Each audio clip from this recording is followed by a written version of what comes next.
Yeah, so when I stepped to the plate, I was just looking for something up and over the plate.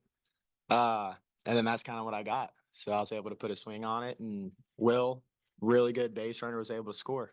So Fastball, was it? yeah, it was a fastball. Yes, sir. When the ball left your bat, I guess, you're sprinting, but Will's the most important one. Did you feel like that was it? It was going to be a walk off as soon as it left your bat? So I thought he was just gonna go first to third. I might have to owe him dinner, for scoring on that. But no, I didn't know. I didn't know if he was gonna score. I just wonder what you thought of your pitchers tonight. Unbelievable, man. It's the same thing every game. They go out there and they fill up the zone. They got great stuff.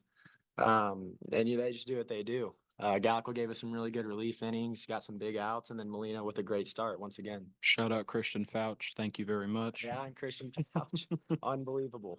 So What'd you think? What'd you think of your start, and then what'd you think of the bullpen coming after you? Yeah, I mean, it's a really good lineup. No matter what way you look at it, some people say it's not the lineup they had a year or 2 years ago, but I mean, it's still a very competitive team. They do a really good job staying with an approach, and they hit any of your mistakes. So it was definitely one of my tougher outings, but I feel like we controlled the zone pretty well, and we went after hitters in the right way, and so that's really all you can ask for. And I'm glad the guys came out on top, and then the guys behind me obviously are always going to come in and do their job. So. Gaeckle, like I asked Van Horn about your appearance tonight. You went 2 2/3 scoreless. How'd you feel coming in this game in a pretty high leverage matchup and facing a tough lineup like LSU? Yeah, I felt good. It's always fun to get into a game when the environment's like that, and so I just went out there and competed and tried to fill up the zone and let the defense work behind me, and it ended up working out. So it was a lot of fun. Gabe, obviously your second outing against Auburn didn't go the way you hoped, only three batters, but was there any like extra motivation or something that was kind of in the back of your mind coming into this week, trying to refresh and move on to the next? No, I mean it's baseball, and you're gonna have a rough outing every now and then. So it was more just forget about it and on to the next game. And so going into it, I just tried to have the same game plan as just fill up the zone and attack the hitters. Mason, you mentioned Christian obviously doing you a big solid there. I mean, I'm sure you're worried about more than just your overall stat line, but how cool is it to hand the ball to your teammates, see him come through in such a big way like that? Yeah, I mean, we knew who this guy was in the fall. He throws 100 with some pretty nasty stuff. So I knew when he came in that they weren't going to score more than one. There was no shot. That's just he's too hard to hit. He's got too good of stuff, and he's really evolved into this like staple guy that he could pitch for a long time in his career, just in general. But it's really fun to see that guy go out and do what he did because he deserves it more than I think anybody else. And so it was really fun to watch him pitch.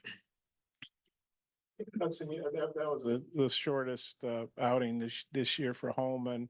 I think he threw 106 pitches too, so most pitches, fewest innings. What'd you guys do to get his pitch count up? Kind of what was the approach, and how'd you feel like you guys executed it? Yeah, we're just looking for something over the middle of the plate. Plain and simple. We're not gonna get off our approach, which is middle. We're looking for something, over the plate to hit, and if he doesn't throw it over the plate, then we're not gonna swing. That's kind of what we did. Holman has great stuff. He's a really good pitcher, and we're fortunate to get him today. So. And then you guys are kind of playing with house money tomorrow. But Dave, so when you win those first two, you really want that sweep. Just kind of what's the mindset for tomorrow? Yeah, go out there and win. That win-loss column doesn't know if you won the series or not. It still counts as a win or a loss tomorrow. So we want to go out there and we're going to try our best to get a win.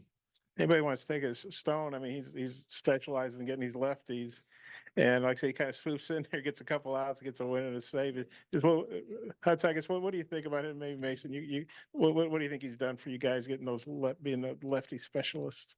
Yeah, he's got no fear up there, man. He pitches with a lot of confidence.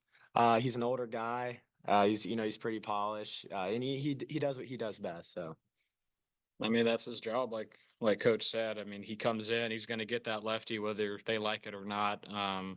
He's gotten like 16 outs or 17 outs now, and he's punched out 14. So it's a pretty hard guy to hit if you're left-handed. So it's just really impressive that he keeps delivering, even though everyone has the scouting report on what it's going to be. So I mean, he's a really nice dude to have in the back of that bullpen, and in a big spot, you can just put him in knowing he's going to get an out.